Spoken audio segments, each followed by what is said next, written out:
Kali ini kita nak masak menu legend nasi goreng cili kering. Mula-mula, masukkan cili kering yang telah direbus bersama bawang merah dan bawang putih ke dalam lesung batu, kemudian tumbuk secara kasar.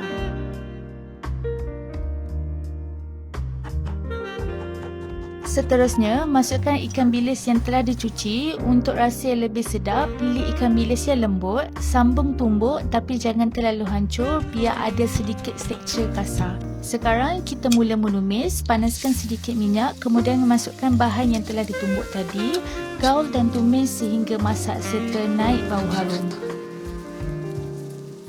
Selepas itu, masukkan garam dan perasa secukupnya.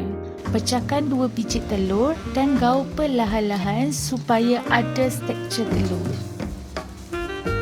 Kemudian, masukkan lobak merah yang dipotong dadu, gaul dan biarkan seketika sehingga sedikit lembut.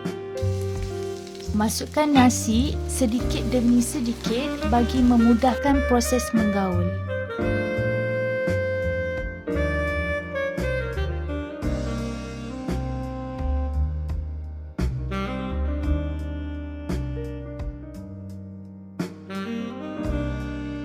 Gaul sebati sehingga semua nasi bersalut bersama tumisan dan tiada nasi yang berketul.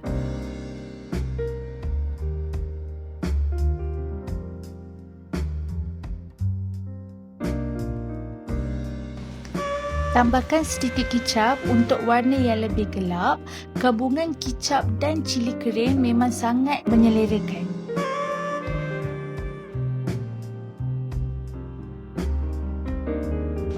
Akhir sekali, masukkan kacang panjang yang telah dipotong kecil dan gaul rata. Siaplah nasi goreng cili kering kita. Lebih sedap jika dihidangkan bersama telur mata. Selamat mencuba!